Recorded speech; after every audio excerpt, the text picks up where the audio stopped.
El día de hoy vamos a terminar, de hecho, con la serie que hemos comenzado ya hace algunas semanas, basados en la vida de Nehemías y en el libro que lleva su nombre en el Antiguo Testamento. Y para comenzar con este mensaje el día de hoy, quiero que nos pongamos todos en el mismo acuerdo, que todos tengamos en mente los mismos principios para poder desarrollar el mensaje. Y en lo que me gustaría que todos estuviéramos en la misma página es en reconocer que supuestamente nosotros estamos viviendo en una nación que ha sido fundada en principios cristianos. Tú vas a escuchar una y otra vez a personas decir que Estados Unidos fue fundado bajo principios bíblicos. Y algunos de nosotros, o la gran mayoría de nosotros, venimos de países en donde la mayoría de nosotros de la misma manera decimos que hemos sido criados en lugares, en hogares, en donde pues tenemos cierta relación con Dios. La mayoría de nosotros hemos sido católicos o hemos estado en hogares en donde se nos ha instruido algún tipo de religión cristiana. La realidad actual es de que la manera como estamos viviendo y como nos movemos no necesariamente reflejan estos principios cristianos, bíblicos o católicos. La realidad es de que hay decadencia en nuestra moralidad, hay decadencia en la manera como se desarrolla la política, hay decadencia en nuestro sistema de educación, en fin, pareciera que estamos cada vez más lejos de lo que son esos principios bíblicos, esos principios cristianos. Y cuando tú y yo estamos experimentando una situación ahora sí que tan tensa en el mundo en el que estamos, indudablemente muchos de nosotros quisiéramos que hubiera un avivamiento, que hubiera un despertar, que de verdad volviéramos a experimentar y a vivir lo que es la vida cristiana o caminar por principios bíblicos y morales de acuerdo a las Escrituras. Yo creo que muchos de nosotros tenemos esa clase de deseos. Ahora quiero en este momento que tú sepas que el pueblo de Israel tuvo una muy hermosa oportunidad precisamente de experimentar algo así. Cuando ellos vivían completamente alejados de Dios, cuando ellos estaban completamente aislados de tener alguna relación con Dios, Dios les proveyó una oportunidad de experimentar un despertar, de experimentar un avivamiento. El pueblo de Israel tuvo esa gran bendición. Y el día de hoy vamos a ver cómo es que todo esto sucedió. Vamos a hablar del tema que he titulado Volviendo a Dios. Coming back to God. Ese va a ser el tema del día de hoy. Y vamos a estar basados en Nehemías capítulo 9 y el capítulo 10. No vamos a considerar todos los versículos de estos dos capítulos, pero vamos a ver la imagen que estos dos capítulos quieren que nosotros, como estudiantes de este pasaje de la Escritura, tengamos en mente. Y es que lo que vemos suceder en estos dos capítulos es que después de que el pueblo de Israel es expuesto a la verdad de Dios, los israelitas estaban muy desorientados, estaban muy encontrados en sus sentimientos y en sus emociones. Porque se estaban dando cuenta que conforme estudiaban la palabra del Señor, estaban ellos en una condición de mucho pecado. Y a nadie de nosotros nos gusta sentirnos de esa manera. Todos queremos tener controlada nuestra conciencia. Y por eso tenemos excusas para todo. Por eso en algún momento empezamos a compararnos con otros. Tal vez no somos lo mejor de lo mejor, pero no estamos tan peor. Tal vez sí pecamos y hacemos cosas malas, pero hay peores personas que yo. Bueno, el pueblo de Israel, lo que veíamos la semana pasada, es que estaba expuesto a la palabra del Señor y a ellos les trajo un gran regocijo, pero también los retó de una manera muy tremenda. Porque se estaban dando cuenta que lo que estaban estudiando, que lo que estaban leyendo, estaba haciéndoles saber, estaba exponiendo que estaban completamente en decadencia moral. y espiritual. Esa fue la realidad que ellos enfrentaron. Y se dieron cuenta también que estaban en la situación tan terrible en la que estaban, porque Dios los llevó a ese lugar. Debido a su desobediencia, debido a su pecado, Dios los disciplinó de tal manera que estuvieran como exiliados por muchos años en un país completamente ajeno, en donde había una cultura completamente ajena. Y ahí teníamos a este grupo de israelitas añorando regresar a la tierra prometida a sus patriarcas. Y ahora que regresan y son expuestos a la verdad de Dios, sus corazones se duelen. Y el día de hoy, tal vez algunos de nosotros nos sentimos precisamente en una situación un poquito parecida. Tal vez algunos de nosotros nos sintamos muy alejados de Dios. Tal vez algunos de nosotros, inclusive tal vez hubiéramos deseado no venir a una reunión como esta porque no nos gusta ser enfrentados con la realidad en la que vivimos. Queremos de alguna manera defendernos y no queremos enfrentar la verdad de Dios. La verdad de que Dios es un Dios santo y aborrece al pecado y tiene enemistad con el pecador. Esa fue la realidad que enfrentó el pueblo de Israel. Y vamos a darnos cuenta cómo es que reaccionaron después de que su corazón se quebrantó, después de que se dieron cuenta que estaban fallando, después de que se dieron cuenta que no tenían una verdadera, una real relación con Dios. Vamos a ver cómo reaccionaron. Y lo primero que hicieron fue asumir su responsabilidad. Y podemos aprender de ellos en este día. Lo primero que podemos hacer es asumir nuestra responsabilidad. We have to assume our responsibility before God. Somos responsables. Los israelitas en el tiempo de Nehemías, en el capítulo 9, versículo 3, fíjate lo que hicieron. Dice, y asumieron así su responsabilidad. Di conmigo responsabilidad. Asumieron su responsabilidad. Durante 3 horas leyeron el libro de la ley del Señor su Dios.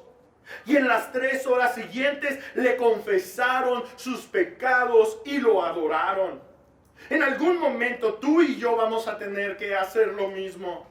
Si no nos sentimos pecadores, si no sentimos que tenemos enemistad con Dios, entonces tal vez esto es algo que no está en nuestra mente. Pero si sabemos la verdad, si conocemos la verdad, si entendemos lo que la Escritura nos enseña acerca de nuestra condición de pecado, no la vamos a poder negar y en algún momento vamos a tener que asumir nuestra responsabilidad. At some point we will need to say, yes, I'm a sinner. En algún momento vamos a tener que reconocer que hemos pecado y que estamos separados de Dios. Y este pueblo estaba siendo retado precisamente a eso. Confesaron sus pecados y adoraron al Señor. They confessed their sin and worshiped God. Fueron retados de esta manera que luego dice el versículo 5, la primera parte, y los levitas, y hay un número de levitas ahí con nombres bien extraños, ellos clamaron, vamos, bendigan al Señor su Dios desde ahora y para siempre, bendito seas, Señor. Los levitas ahora, los líderes espirituales ahora, estaban dirigiendo al pueblo a que en lugar de con sus acciones estar dándole la espalda a Dios, que empezaran a vivir de una manera que lo glorificaran, que empezaran a vivir de una manera que lo honraran, que empezaran a vivir de una manera que lo bendijera. Déjame hacerte una pregunta. ¿Cómo vives tú? ¿Cómo está tu vida? ¿Qué refleja tu vida? ¿Consideras que tu vida bendice al Señor? ¿Consideras que tus acciones bendicen al Señor? ¿Que honran al Señor? ¿O tus acciones ponen en duda el carácter de Dios frente a personas que no lo conocen? Ahora todo el pueblo está deseando bendecir al Señor y empezaron a reconocer las virtudes de Dios, los atributos de Dios al recordar la historia de su pueblo, al recordar la historia de su nación. Una historia en donde Dios ha sido la figura principal. Una historia en donde Dios siempre ha estado con ellos. En donde Dios siempre ha querido lo mejor para ellos. En donde Dios siempre ha estado enamorado de ellos, pero ellos siempre le han dado la espalda. Esa se parece a la historia de muchos de nosotros. Algunos de nosotros hemos probado el favor de Dios, el amor de Dios, la misericordia de Dios, la gracia de Dios.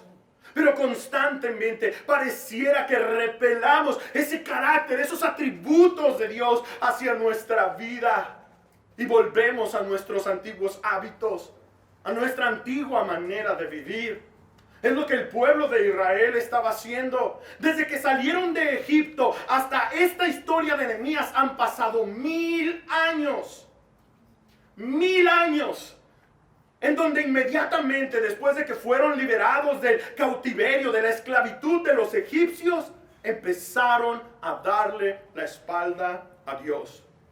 Una y otra vez. Una y otra vez. Una y otra vez. Y la disciplina de Dios vino sobre ellos. Eventualmente ellos se encuentran, como mencionaba hace un ratito, cautivos, y Dios levanta a un hombre que puede volver a la ciudad de Jerusalén y restablecer los muros de Jerusalén, proveyéndole protección a las personas que vivían ahí. Y eso era bueno, pero no era suficiente. Ellos necesitaban más que protección de sus enemigos. Necesitaban tener un encuentro con su Dios. Y muchos de ellos ignoraban por completo lo que Dios tenía que decir. Algunos de nosotros hemos vivido así, completamente ignorantes de lo que Dios tiene que decir acerca de nuestra vida. Hemos hecho lo que hemos querido, hemos vivido como hemos querido. No consideramos a Dios para nada. El pueblo de Israel por fin empieza a reconocer que Dios es poderoso, que Dios es justo. ¿Cuándo fue la última vez que pensaste en este atributo de Dios? Que Él es justo.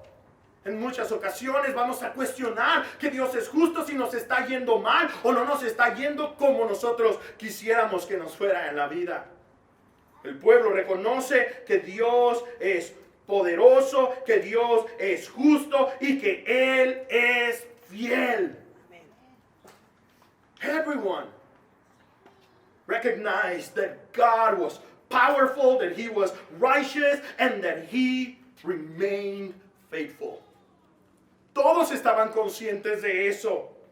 Y por 1000 años, ellos están haciendo todo lo contrario. For about 1,000 years, they are doing the opposite.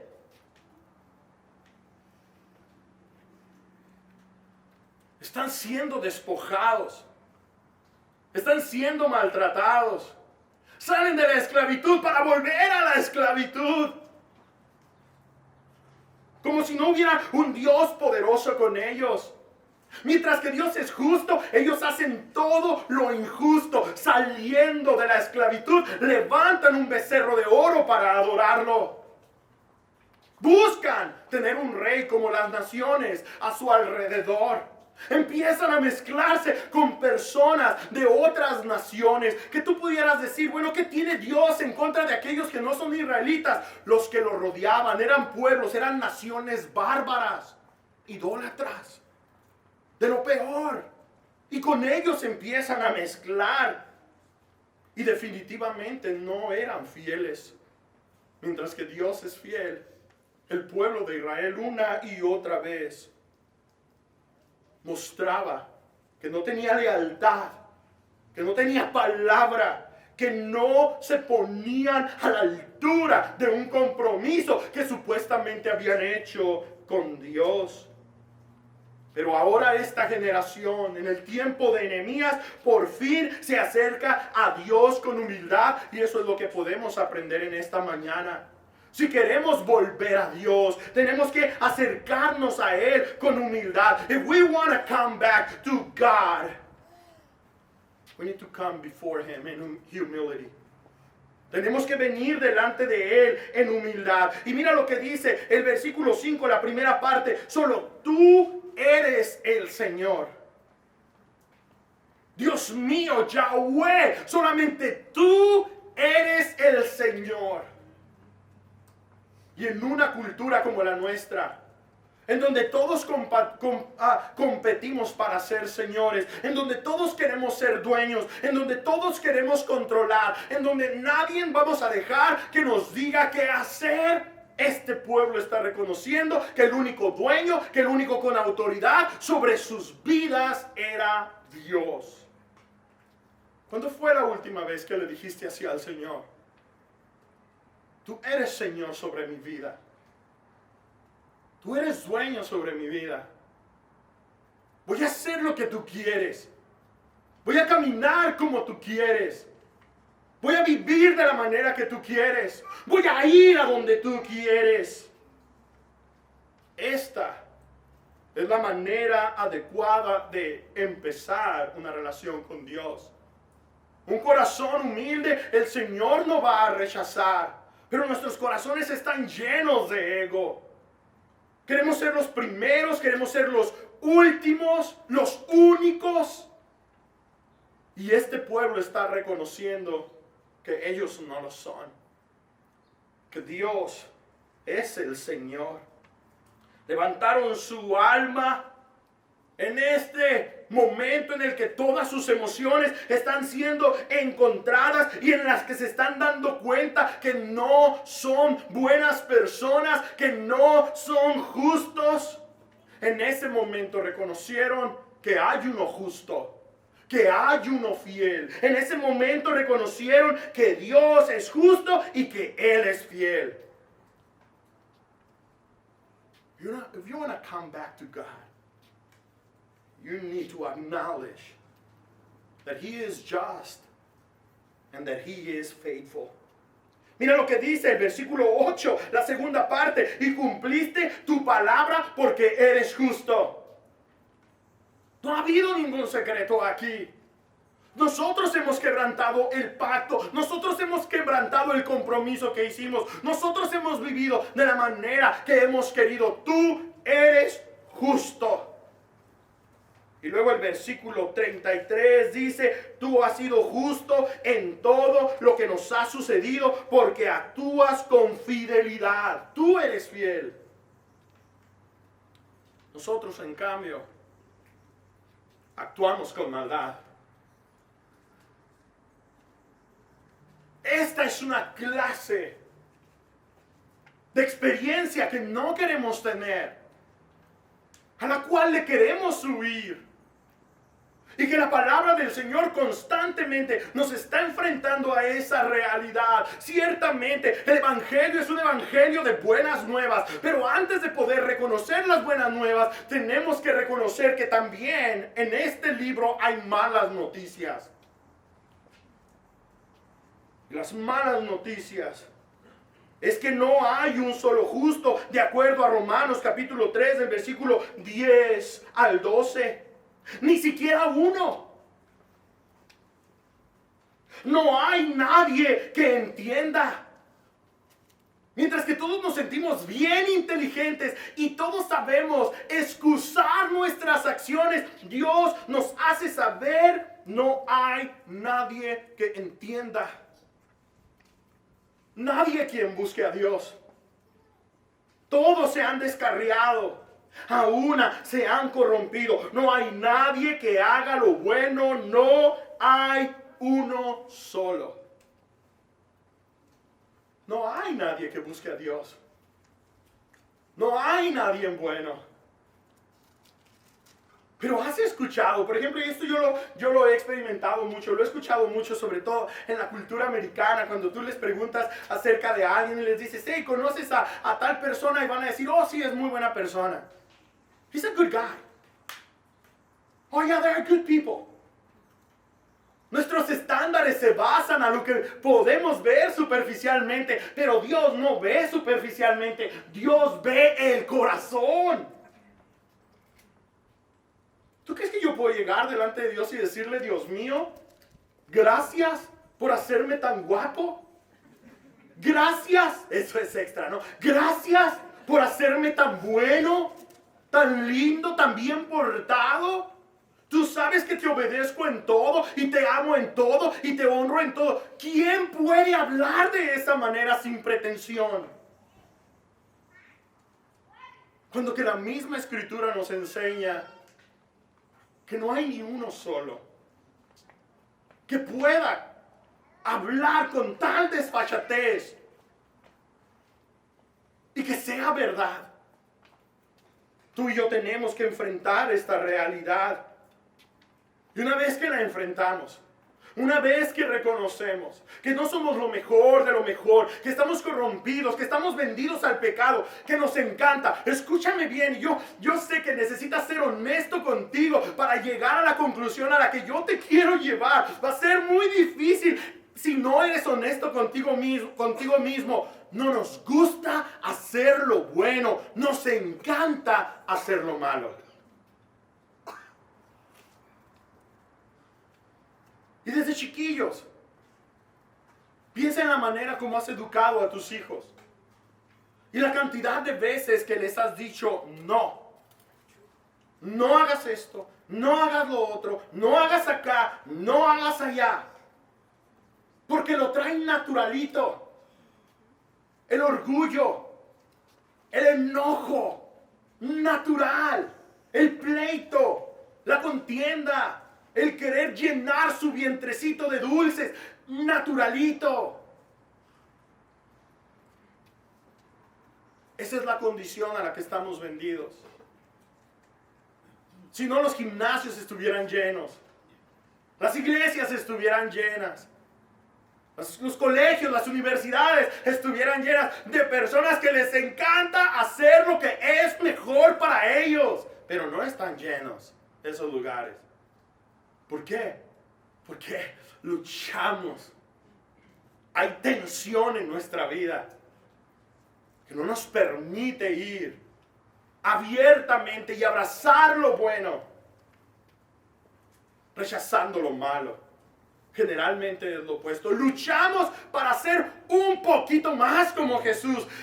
Oramos, ayunamos para ser un poquito más como Jesús. Venimos a la iglesia, practicamos disciplinas espirituales para ser un poquito más como Jesús.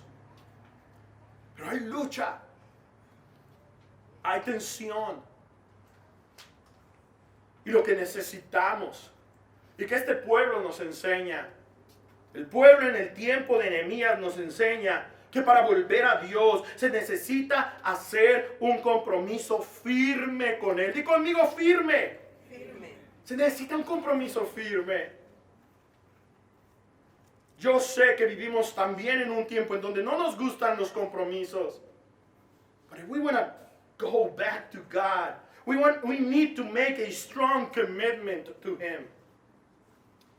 Un compromiso muy firme delante del Señor. Y eso es lo que este pueblo hizo. Dijeron, ya no nos vamos a quedar en las habladas. Ya no nada más vamos a decir, sí, a partir del lunes empiezo la dieta. Ya no van a decir, no, sí, a partir del lunes ya voy a dejar la pornografía. Ya voy a dejar esto, No, ellos hicieron un compromiso firme.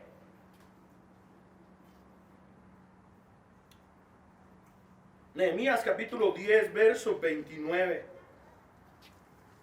Dice, se comprometieron bajo juramento a vivir de acuerdo con la ley que Dios les había dado por medio de su servidor Moisés y a obedecer todos los mandamientos, normas y estatutos de nuestro Señor.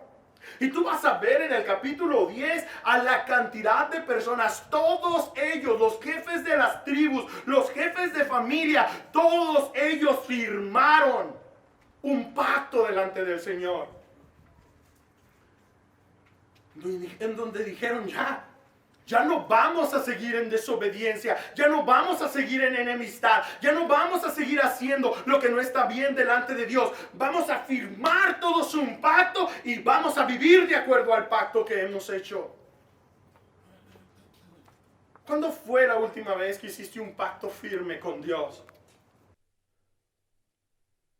¿Qué tan consistente ha sido tu vida cristiana delante del Señor, basada en esos pactos que has hecho con Él? Desde el principio le dijimos: Jesús, tú eres mi Señor. Jesús, tú eres mi Dios. Jesús, te entrego mi vida. At the very beginning of our Christian life, we gave Him all. Pero después le dijimos siempre no, never mind. Y este pueblo nos está enseñando que necesitamos hacer un compromiso firme con Dios. Pasaron de arrepentimiento a un momento de reforma en su vida, y no solamente en su vida personal, sino como nación. La reforma significa que hicieron cambios en su vida de manera que pudieran mejorar sus circunstancias. La semana pasada veíamos qué es lo que hace la Escritura. Celebramos la palabra porque la palabra nos transforma. Santifícanos en tu verdad, como el Señor Jesucristo oró por nosotros. Santifícalos en tu verdad. Tu palabra es la verdad. Queremos nosotros ver esa transformación, ese cambio en nuestra vida.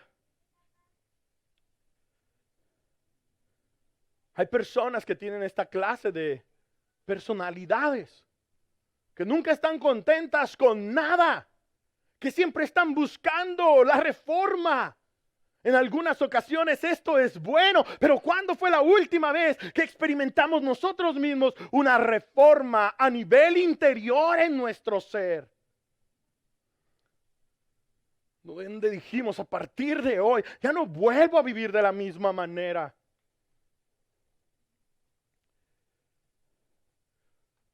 Sin embargo, esta historia, que tal vez de alguna manera, a lo mejor, para algunos de ustedes es inspiradora, pero para algunos de ustedes tal vez es desgarradora, porque hemos hecho compromisos una y otra y otra y otra vez y no hemos llegado al estándar. El día de hoy quiero que tú y yo nos demos cuenta que esta es la historia de un pueblo que por 1000 años ha estado falle y falle y falle y falle y falle.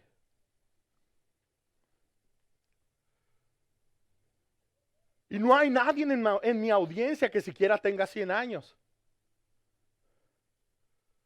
Pero tal vez la persona más adulta entre nosotros puede atestiguar: yo llevo tantos años de vida, tantos años de cristiano, y esa ha sido exactamente mi experiencia. Lo he intentado, me he esforzado, pero han sido 30 años, 40 años, 50 años de falle, falle, falle y falle.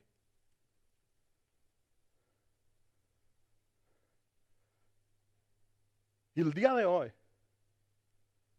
tal vez vamos a poder aprender de este pueblo a no hacer lo que ellos hicieron. Porque en teoría estos principios suenan muy bien, pero en práctica no fueron suficientes. Nehemías gobernó sobre ellos por 12 años y después se tuvo que ir, regresó a Babilonia. No sabemos exactamente después de cuánto tiempo volvió. Muchos dicen que alrededor de 10 a 15 años después volvió a Jerusalén. Y en el capítulo 13 nos damos cuenta, ¿sabes qué había pasado con el pueblo después de 10 a 15 años? Se habían olvidado de nuevo de su pacto. Entonces, ¿qué pasó con todo el panchote que hicieron? ¿Qué pasó con toda la ceniza que se echaron en la cabeza? ¿Qué pasó con toda la ropa que se rasgaron? Es tan curioso que dice que la nueva generación, los chamaquitos que a lo mejor tenían 8, 10, 15 años, ya ni siquiera hablan hebreo. Porque sus papás no tienen comunicación con ellos acerca del Dios de los hebreos. Porque Porque no les proclaman a ellos la verdad del Dios de la Biblia. En unos cuantos años se les olvida completamente todo. Y por eso el día de hoy vamos a aprender que volver a Dios no es necesariamente hacerlo como lo hicieron este grupo de personas en el tiempo de Nehemías. Y no estoy jugando juegos psicológicos contigo. Déjame te explico.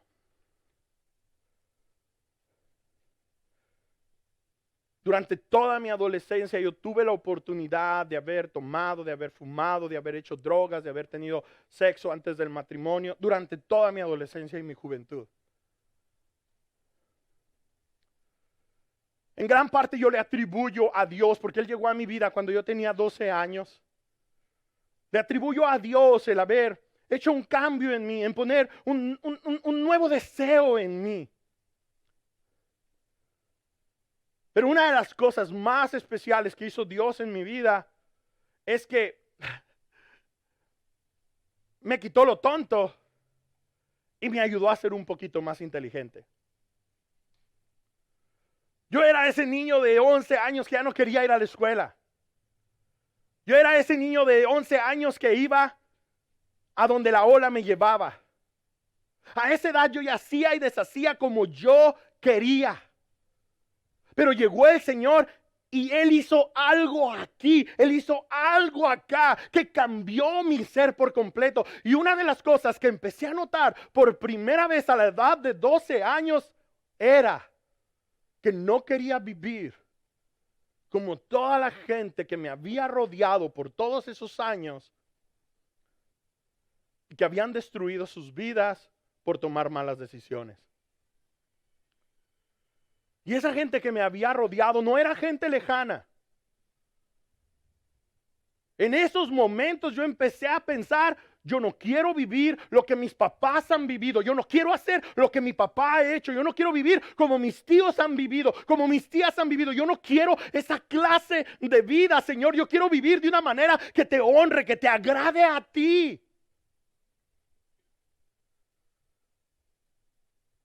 Y alrededor de ese periodo de tiempo en mi vida, mis mejores ejemplos eran los peores ejemplos. O sea, yo no voy a empezar a fumar para después agarrar un cigarrito de marihuana y de ahí escalar con las píldoras y eventualmente estar en la heroína o en la cocaína como mis tíos. I don't want to do that. Empecé a aprender de los malos ejemplos. Yo no quiero vivir de esta manera todo el tiempo limitado económicamente como han vivido mis papás. Tengo que buscar una salida y si no soy negociante, entonces pues tengo que echarle ganas a la escuela porque quiero vivir con un poquito más de fluidez económica en mi vida. Aprendí de los malos ejemplos. Y el día de hoy, tú y yo estamos aquí precisamente para aprender de este mal ejemplo. Porque no estaban haciendo todo mal. Pero la verdad es de que nadie puede experimentar una transformación genuina si no es por medio de Jesús. Y ellos estaban haciendo esfuerzos en sus propios méritos. Ellos se estaban convirtiendo en personas legalistas que pensaban, si firmamos este pacto, la vamos a armar.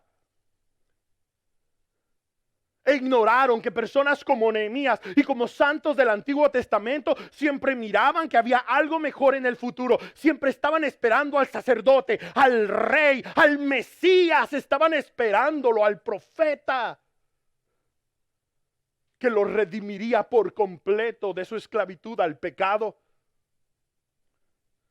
Pero en estos tiempos no lo podían ver muchos de ellos. Estaban sus ojos cegados y pensaban que la podían armar por su propia cuenta. Pero Dios hace una interrupción en la historia. Después de mucho tiempo después de que existieron estas personas, llegó alguien a interrumpir la historia de la humanidad. Dios mismo tomó forma de hombre y habitó entre nosotros. Y la Biblia nos enseña que eventualmente entregó su vida por nosotros.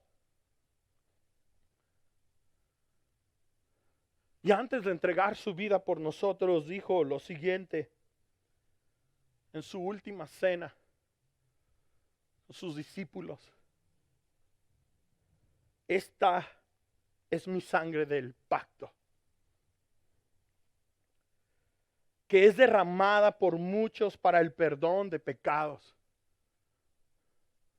El antiguo pacto que Dios ha hecho con los ancestros de los israelitas ha sido un buen pacto, pero nadie ha podido recibir salvación, redención y verdadera transformación por medio de ese pacto. El Señor dice: este es el nuevo pacto en mi sangre. De la única manera que la vas a armar es si estás en mí, es si vives en mí, es si existes en mí, es si respiras en mí, es si te mueves en mí.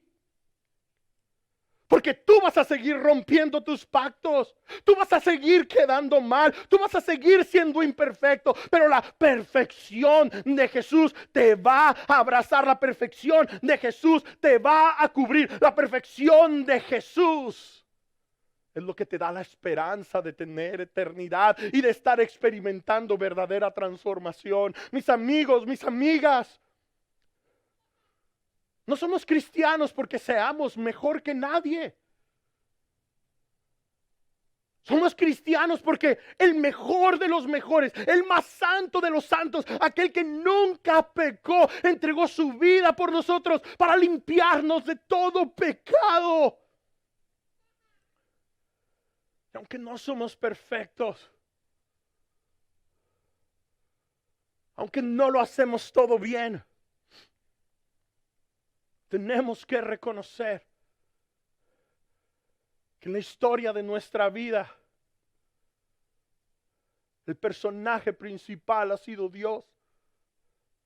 No hemos sido nosotros.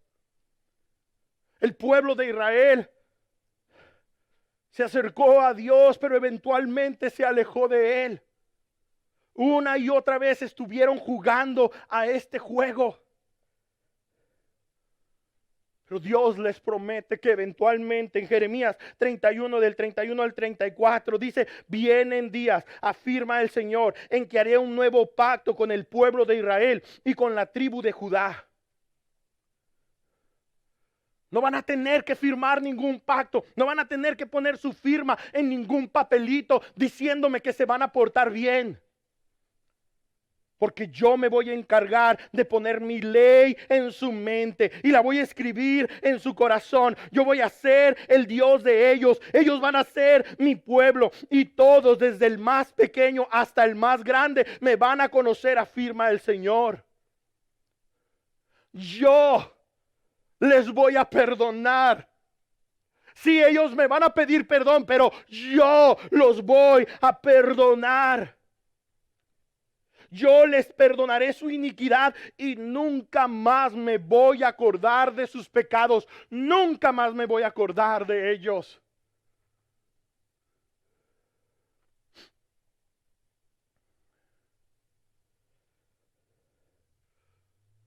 En el Evangelio de Lucas capítulo 15 tenemos una maravillosa historia que expresa la clase de relación que tú y yo podemos tener con Dios por medio de Jesús. Muchos la conocen como la parábola del hijo pródigo, donde vemos a uno de los hijos de un hombre irse lejos y vivir de la manera que a él le parecía. Después de algún tiempo en que malgastó todo lo que tenía, la Escritura nos enseña que hizo lo mismo que está haciendo el pueblo de Israel aquí en Nehemías capítulo 9 y capítulo 10. Vuelve en sí, se arrepiente y empieza a reformarse. Camina hacia la casa de su padre pensando, si voy a ser uno de sus esclavos, por lo menos me va a ir mejor siendo uno de sus esclavos que aquí cuidando cochis mugrosos. Y decide irse. Esa fue la experiencia del pueblo de Israel en el capítulo 9 y en el capítulo 10 de Nehemías. Pero en la historia del hijo pródigo hay otra parte de la historia que nadie podía haberse imaginado que estuviera sucediendo. La otra parte de la historia es el padre. El padre de este muchacho que está completamente perdido, que está haciendo lo que quiere. El padre está esperando a que el hijo vuelva. Y está esperando ansioso, está esperando deseoso, está esperando en el porche, se está tomando una tacita de café y está esperando, y está esperando, y está esperando. Y cuando el hijo vuelve a casa y el padre lo ve a lo lejos, el padre empieza a correr hacia donde estaba el hijo. Esa es la historia del Evangelio de Jesucristo. Ese es el mensaje que predicamos. Que no somos necesariamente nosotros los que venimos delante de Dios y le decimos perdón, perdón, perdón, sino que Él se acerca a nosotros, nos abraza, escucha nuestro clamor, nos trata nuestras heridas y nos hace parte de su familia. Ese es el Dios de la Biblia, esa es la experiencia que necesitamos tener. Y una vez que tenemos esa experiencia, no significa que vamos a ser perfectos, que lo vamos a hacer todo bien. Pero de una cosa sí podemos estar seguros. El Espíritu de Dios habitará en nosotros y no nos vamos a sentir igual de a gusto cuando pecamos. No nos vamos a sentir igual de a gusto cuando nos alejamos de Dios. Porque Dios está haciendo su trabajo en nosotros. Y lo que podemos ver en este Padre amoroso es que es mucho más que la decisión humana. Es mucho más que lo que tú y yo querramos. Esto se trata de lo que Dios quiere para tu vida. Y que tú estés aquí no es un producto de la casualidad. Y tal vez ni siquiera es la primera vez que has escuchado hablar acerca de Jesucristo. Tal vez Dios ha estado hablando una y otra vez a tu vida. Y no te has dado cuenta que Él está corriendo hacia ti. Y en realidad la historia no es mi historia, yo volviendo a Dios. Sino es la historia de Dios volviendo a hablarme a mí, volviendo a encontrarse conmigo, volviéndome a hacer saber que me ama, volviéndome a hacer saber que le intereso, volviéndome a hacer saber que solamente en Él hay vida. Y la pregunta es, ¿qué vas a hacer con esa historia?